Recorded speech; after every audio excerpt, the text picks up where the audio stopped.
Straight ahead on CCX News, is it a school district out of elected balance? Why one mayor believes his city lacks representation.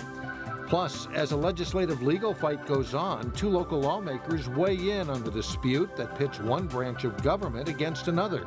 But first, mom and pop liquor stores get ready for a new normal come Sunday. CCX News starts right now. Hello, everyone, and thanks for joining us. For more than a century, Minnesota law has prevented people from buying alcohol from liquor stores on Sundays. But that all changes this weekend after the state legislature voted to reverse the law earlier this year. Delane Cleveland has more on how the law will impact the owners of an Osseo liquor store. Osseo's Premier Wine and Spirits is the kind of place you go if you're a fan of variety. We've cornered a market in kind of like what the next big thing is. They've cultivated a large whiskey selection, and if you enjoy craft beers, they have plenty of those as well. I think you just come to our store and you'll see why you come to our store. Individualized attention, we'll carry what you want. Rebecca Doran owns the store with her husband Mark, and in the 20 years they've been in business, they've seen the industry evolve. But she calls Sunday sales the biggest game changer. I was kind of a little in denial about it for a while. I said, okay, fine, you gotta be open Sunday. Now that it's creeping on, the logistics of it is more complicated than I was anticipating. Premier is the true definition of a mom and pop store. And with a staff of about 10 people, the only two employees scheduled on Sunday from 11 to 6 will be mom and pop. In likelihood, at least for the foreseeable future, we will work 7 days a week, more or less, or we won't be together as a family of 5 any day of the week for a day, but that's okay. The idea of Sunday sales drew mixed reviews from longtime customers. I don't think we need Sunday liquor sales. Why is that? I think if you can't buy enough beer on Saturday and stock up or go to a bar, then and I think the owners of a lot of these stores don't want to be open. I work long hours, and having the weekend available to do most of my shopping is convenient for me.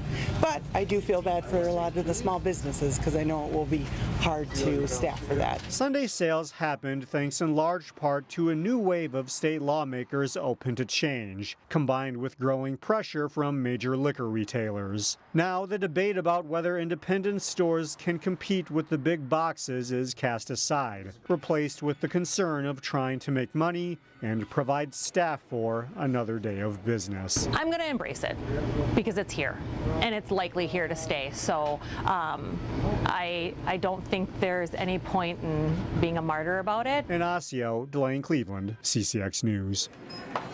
Under the new state law, liquor stores are not required to open on Sundays, but the owners of Premier Wines and Spirits say they're opening because the industry is too competitive and you can't give customers a reason to visit other locations. Sunday liquor sales will also impact municipal stores. In Brooklyn Center, 2 municipal stores will be open on Sundays.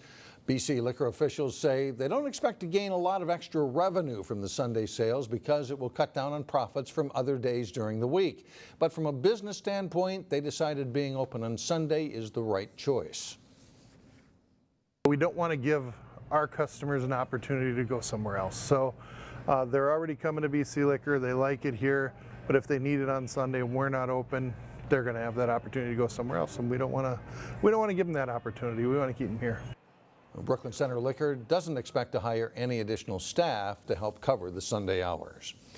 Local lawmakers continue to react to Governor Mark Dayton's line-item veto to defund the state legislature. Maple Grove Republican Representative Dennis Smith says it is unfortunate we are at this point. Brooklyn Park DFL House Minority Leader Melissa Hortman believes this is a necessary step to get people back to the table. And we get more from Eric Nelson, who joins us now. Eric? Yeah, Alex and Mike, this dust-up between Governor Dayton and some Minnesota politicians continues to escalate. Each side has dug in and drawn a line in the sand. On the Republican side, some are calling the veto unnecessary and that Governor Dayton agreed to the provisions he is opposed to. I think it is simply unconstitutional for the governor to defund either the legislature or the court system. And this is something that I think the court will quickly come to agreement on, that it's not allowed and it can't happen. Meanwhile, the DFL stance is the polar opposite. They claim that Republicans won't compromise and that they would rather go to court on this issue. Melissa Hortman is one of 4 politicians in the room dealing with Governor Dayton. She says Dayton is willing to meet halfway, but Republican House Speaker Kurt Doubt is not. I would say that relationship between the legislature and the governor is at an all-time low in Minnesota history. It takes all parties to get along. And so if you have a governor who's willing to meet halfway and a Republican Speaker of the House that would rather fight than compromise, this is what you end up with.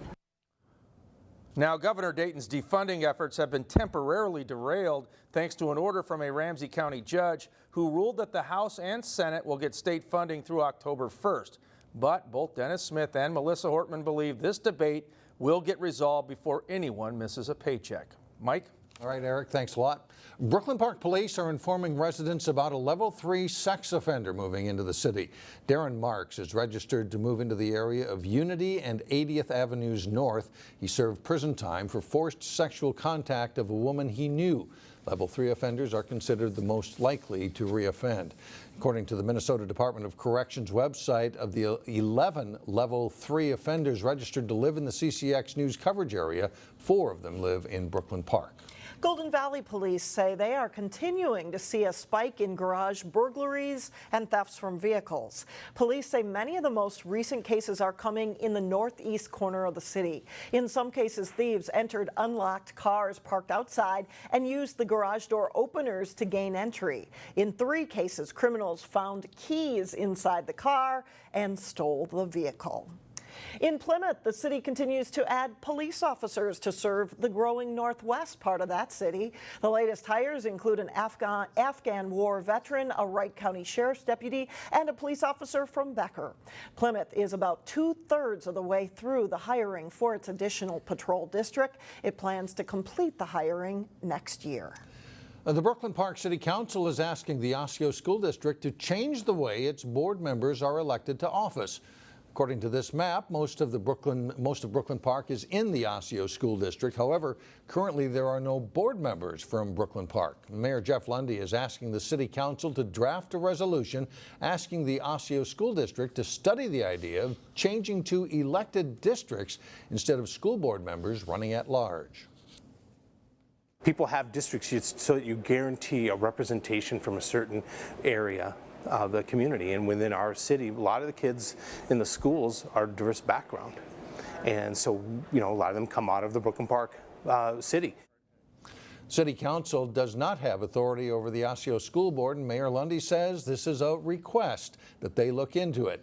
Osseo School District officials had no comment today. The first farmers market of the summer in Plymouth will have to wait a week. Today's Plymouth Farmers Market was canceled due to Wednesday's wet weather. The market is held every Wednesday from 2:30 to 6:30 through October 11th at the Parkers Lake Playfield parking lot. Still ahead on CCX News, a Maple Grove Credit Union's interesting way to teach kids how to save. That's next in Money Savers. Plus, a look at what one local prep basketball program is doing to keep its athletes busy this summer. But first, we lighten up on Thursday. The sun comes out and we stay drier. We'll be right back.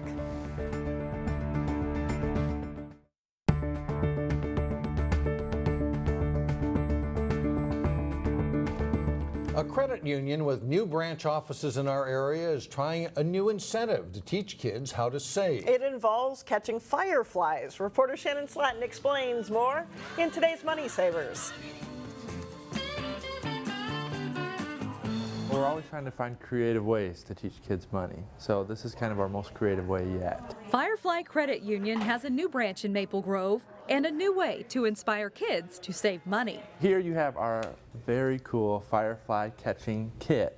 And so you can see this jar, and inside of it you can collect coins by day and catch fireflies at night. When the jar is full of money, open a savings account and get a $10 reward for doing so. It's a simple concept that encourages parents to start the conversation about money, which can be tough. Even with me being in this industry for 15 plus years, it's still very difficult to try to find fun ways of how to teach my kids how to save. Parent Zhang Li, who works at the branch, keeps the conversation going with her son, who is an entrepreneur. He loves making things. I don't even know how he got into making slime, but eventually we bought all the stuff. He made the slime. One day he was putting them in Ziploc bags. 11-year-old Marshall is making slime, selling it, and saving up for an electronic game. Someone else bought it for you. You don't feel like it's yours that much. But when you buy it yourself, you feel like you earned it, you reached your goal. Sound financial advice for 11-year-old Marshall and for any adult today, really. Saving money toward a goal is always a smart move to make. The simple pieces are still the same. Things like savings, things like having a budget, things like setting goals, things like having a plan. And those are things that we can teach kids and that they can keep for the rest of their lives. In Maple Grove, Shannon Slatton, CCX News. And anyone is welcome to stop by a Firefly Credit Union branch to pick up a kit. Still ahead, why the city of Robbinsdale may soon have to change its nickname from Birdtown to Runtown. But first, highlights from local league play in American Legion Baseball. John Jacobson has that and more next in sports.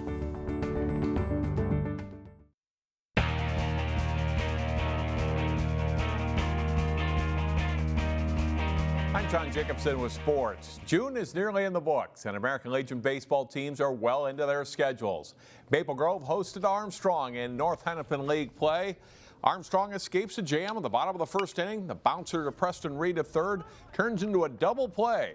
The game is scoreless after one inning. In the bottom of the second, Hayden Thompson of Maple Grove at the plate. He grounds to short. Armstrong takes the out at first base. Nate Martinson scores for a 1-0 lead. Armstrong answers in the third. Reed up, and he doubles to the gap in right center field. Alex Proctor scores on Reed's hit, and the game is tied at 1. But not for long. Zach Friedman's at the plate. The pitch is in the dirt. Caleb Gates dives in to score. Maple Grove gets another in similar fashion, and they lead it 3-1. Some great defense here. Bubba Horton looks like he'll have extra bases, but center fielder Proctor runs it down. Impressive catch, and even Horton likes that one. It stays 3-1. In the fourth, Maple Grove tacks on a couple of more runs. Josh Tyler with a liner to right. Thompson and Gates score to stretch the lead to 5-1. Maple Grove goes on to win this one 6-1. The Hopkins High School baseball team had a lot of young talent this spring. With many of the same players on the Hopkins American Legion team, they played a thriller on Tuesday. Big Willow, the site as Hopkins hosted Chaska. Chaska's Jacob Gorzowski launching a 2-run homer to left center field, putting his team on top 2-1. Hopkins answers in the home half of the fourth. 2 runners on. Ross Nordine drops a hit into left, scoring Connor Barrett and Luke Poliak for a 3-2 Flyers lead. Top of the 6th, Gorzowski goes yard again. This one a bomb to straightaway center field. It's a solo shot this time, tying the game at 3 and starting a big inning for Chaska. Evan Brown with a hit up the middle, plating Seth Hendrickson as Chaska gets 6 in the frame to lead 8-3. In the bottom of the 7th, Hopkins rallies. Barrett drives a fly ball to the gap. This one will get in there, and Matt Shaw scores, and it's now 8-5. Then Kyle Chiraboga waits on the pitch, strokes it to the opposite field to bring Barrett around, and it's 8-6. Nordine comes through with a base hit, scoring Poliak, and the Flyers are within 1 run. That's where the rally stops. Chaska escapes with an 8-7 victory. Summer is a time for a lot of kids to sleep in, but not for all. Many are keeping themselves and their games in shape. We visited one summer basketball practice this week. They call it Morning Mayhem. For 2 hours a day and 3 mornings a week, 50 to 60 Maple Grove girls basketball players work out at the high school. While the high school season is still 5 months away, these sessions are important. It really just helps us build our team.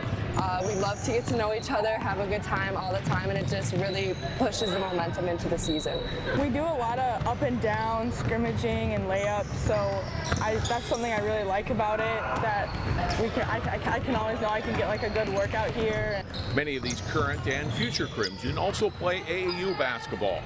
While there's not a lot of X's and O's in the sessions, just being in the gym helps the players develop and work together. We do some introductory stuff to what we'll run during the season, but it's a lot of just working on skills, skill development, you know, introducing them to our terminology and getting the kids in the gym together and getting to know each other and building that family atmosphere, which is what we're trying to accomplish. Here, this is like my hometown. These are my people that I've grown up with my whole life, and it's just awesome to have like a family aspect put into this. Most of the girls here are incoming 8th through 12th graders, with a handful of 6th and 7th graders too. The younger players say the time competing with and against the varsity level girls is invaluable. When I'm playing with the older girls, it's a lot of experience from getting better, and it helps me get better playing like faster, stronger. So that really helped me. It's great for us coaches because it gives us a really good look at what we got coming up. You know, so as far as just the, you know, getting a look at what those, you know, who's coming into the program this year and the younger kids and what they can do. As far as the older kids go, I think it gives them an opportunity to play together and kind of see how those pieces all fit together is really important for us as coaches, but also for them as players. Thursday's session will be the final one for June. Next week is a mandatory blackout week for all high school athletes doing summer workouts with their teams. Morning Mayhem goes for 3 more weeks starting on July 11th. That's it for sports. Mike and Alex, back to you. All right, thanks, John. Up next, could it be that a city that runs together stays together? A unique Robbinsdale challenge when we come back.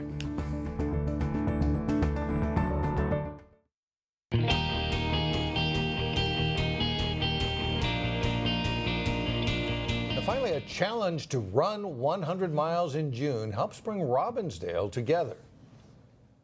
More people heard about it, and all of a sudden I had about 50 people that did it with me the first year. So it was great, and it's been more every year. This year, year number 4, we're up to 120 people.